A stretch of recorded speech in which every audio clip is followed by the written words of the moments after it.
नमस्कार. आज आपण एका महत्वाच्या कॉर्पोरेट विषयावर बोलणार आहोत, सेक्रेटरियल ऑडिट. हे नाव थोडं क्लिष्ट वाटू शकतं, पण कंपन्यांसाठी हे खूप महत्वाचं आहे. अगदी खरं आहे. आणि आपण यावर बोलताना JVNK अँड असोसिएट्स LLP, जे कंपनी सेक्रेटरीज आहेत, त्यांच्या माहितीचा आधार घेणार आहोत. त्यांनी यावर छान काम केलंय. बरोबर. तर आज आपण हे समजून घेऊया की हे ऑडिट नक्की काय आहे, कोणाला लागतं, का लागतं आणि याचं महत्त्व काय. सुरुवात करूया? हो, नक्कीच. तर मग हे सेक्रेटरियल ऑडिट म्हणजे नेमकं काय प्रकरण आहे? सोप्या भाषेत सांगायचं तर ही एक तपासणी आहे. कंपनी कायदा 2013 अंतर्गत ही कंपन्यांना करावी लागते. म्हणजे कायद्याने बंधनकारक. हो, बंधनकारक.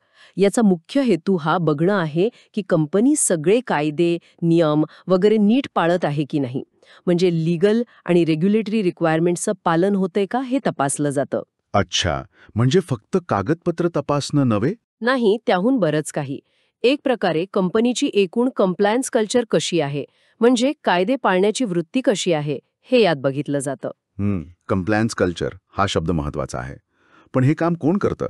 म्हणजे कोणी CA किंवा वकील करू शकतो? नाही, इथेच एक स्पेसिफिक गोष्ट आहे.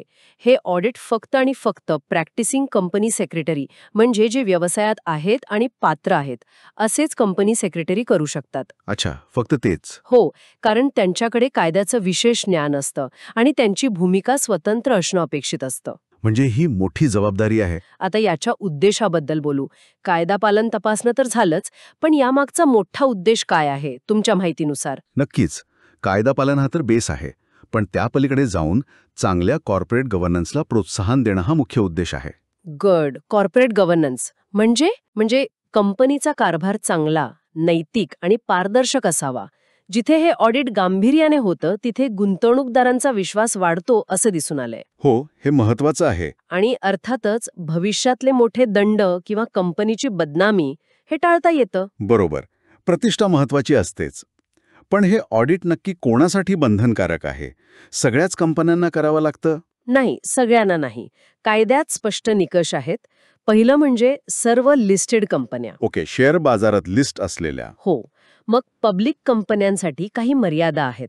जसं की पेडअप शेअर कॅपिटल 50 कोटी किंवा जास्त असेल तर, 50 कोटी. किंवा टर्नओव्हर म्हणजे उलाढाल 250 कोटी किंवा जास्त असेल तर, अच्छा. किंवा मग बँका किंवा वित्तीय संस्थांकडून घेतलेलं एकूण कर्ज 100 कोटी किंवा जास्त असेल तर, यापैकी काहीही असेल तर पब्लिक कंपनीला हे लागू होतं. म्हणजे मोठ्या कंपन्या कव्हर होतात यात. हो.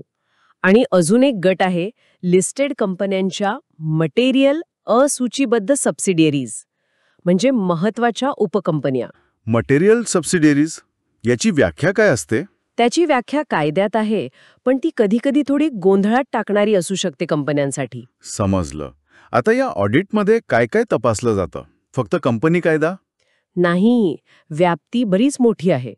कंपनी कायदा तर आहेच, त्यासोबत सेबीचे कायदे आणि नियम, म्हणजे लिस्टिंग रेग्युलेशन्स, LODR वगैरे. अच्छा, सेबीचे पण नियम? हो. मग फॉरेन एक्सचेंज मॅनेजमेंट ऍक्ट म्हणजे फेमा आणि कंपनी ज्या क्षेत्रात काम करते त्याला लागू होणारे इतर खास कायदे, या सगळ्याचं पालन तपासलं जातं. बापरे, म्हणजे हे खूप डिटेल काम आहे. हो, नक्कीच. अनेकदा फेमा किंवा SEBच्या नियमांमध्ये काही त्रुटी आढळतात, ज्याकडे लक्ष देणं गरजेचं असतं. मग ह्या तपासणीनंतर काय होतं? समजा काही त्रुटी निघाल्या तर? ऑडिट पूर्ण झाल्यावर एक जोनशिक अहवाल बनतो. सेक्रेटेरियल ऑडिट रिपोर्ट हा MR3 फॉर्ममध्ये असतो. MR3. ओके. हा रिपोर्ट कंपनीच्या बोर्ड ऑफ डायरेक्टर्स समोर ठेवला जातो.